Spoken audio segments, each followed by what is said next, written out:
Hello, everyone. Welcome back to my podcast about fashion history, iconic brands, and everything style. My name is Veronica, and today we are diving into the hidden history of the House of Fendi.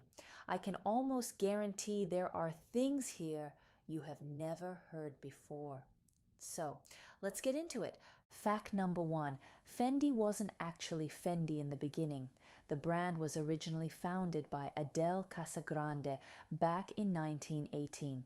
To truly understand the vibe of that era, you have to realize that women in Italy didn't even get the right to vote in local elections until closer to the late 1940s.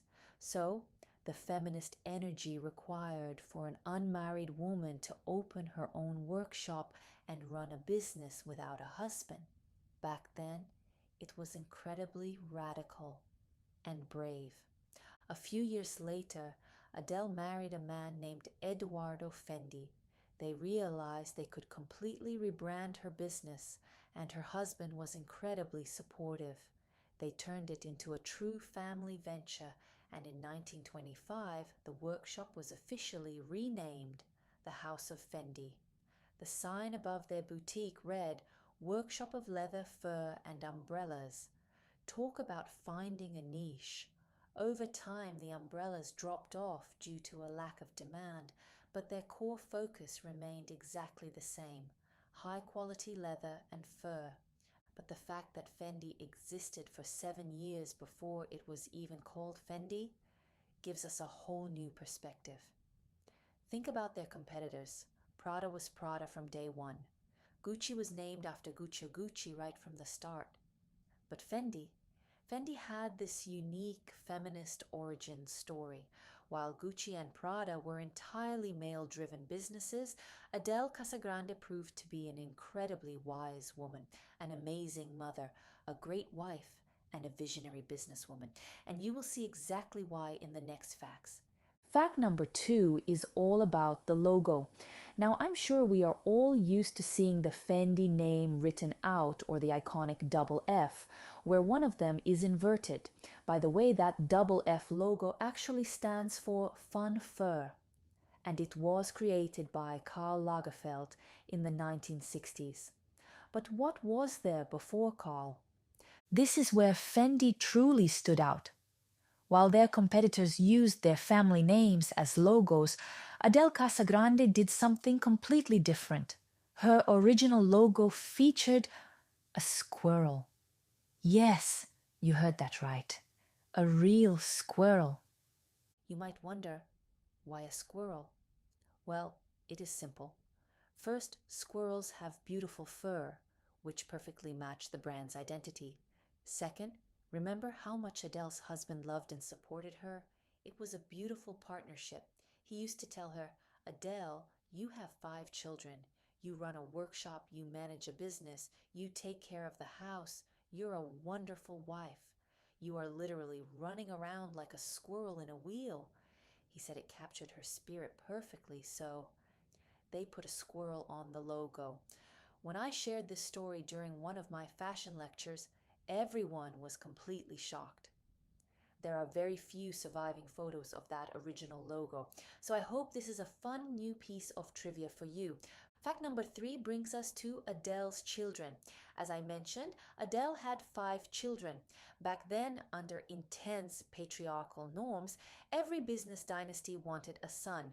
For example, over at Prada, the founder absolutely did not want to pass the legacy down to a woman. He didn't even want women working top positions in his company, whether as artisans or managers. In his mind, only a man could lead. But for Adele, things went a completely different way. She gave birth to 5 daughters.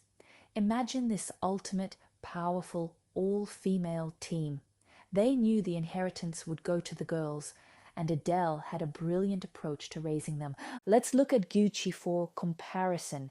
Gucci famously loved to pit his children against one another. He believed fierce internal competition would motivate them to bring out their best qualities. But that approach backfired terribly. It led to decades of bitter lawsuits, family feuds, and eventually tragic events. Adele Casagrande did the exact opposite. She looked at each of her daughters, identified their unique natural talents, and channeled those strengths into specific areas of the business. The daughter who was gifted at marketing took over marketing. The one who excelled at management was put in charge of operations. The daughter who had an eye for fur design took over that department. By doing this, Adele built an unstoppable, harmonious dream team to pass her empire down to. And to prevent any future conflicts, Adele did something incredibly fair. Again, think of Gucci, who cut some of his children entirely out of his will, sparking endless drama. When Adele's husband passed away, she realized that while she still had the energy to work in the studio, it was time to transition control to the next generation. What did she do? She remained the main matriarch and advisor, but divided the company's shares equally among all five daughters. This single move ensured that everyone remained motivated, felt valued, and worked together as a unit. It's a masterclass for anyone running a family business today. Now, for our final fact, let's move into the 1960s. Remember Karl Lagerfeld? Everyone knows his partnership with Fendi is the longest fashion collaboration in history, lasting over 50 years. It's an unbelievable milestone. In fashion circles, Karl was often called the sixth Fendi child. He joined the house when the Fendi sisters felt the brand needed a breath of fresh air and a modern transformation. But Karl actually stumbled into Fendi by complete accident. In the 1960s, Karl was feeling deeply disillusioned with the French haute couture scene. Why? Because the purity of haute couture, meaning a high fashion garment created as a single, one-of-a-kind piece, was changing. By the late 40s and 50s, fashion houses were allowed to duplicate designs, making 2 or even 5 copies of a single couture dress. This broke Karl's creative heart. Frustrated with working as an assistant and watching the industry lose its magic, he decided to take a long vacation. While he was taking his well-deserved break, the House of Chloe approached him to be an assistant. Right around that same time, one of the Fendi sisters suggested bringing in an outside creative director. She met Karl at a social event, instantly recognized his genius, and felt he was perfectly synchronized with the energy of the House of Fendi. She offered him the role of head creative director.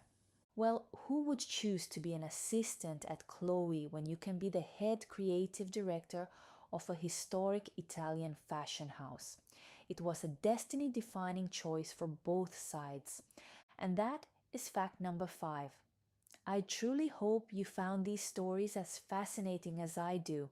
If you enjoyed this episode, please subscribe, leave a like, and drop a comment below. Let me know which facts were completely new to you and which ones you already knew. Thank you so much for listening, and I will see you in the next episode. Bye bye.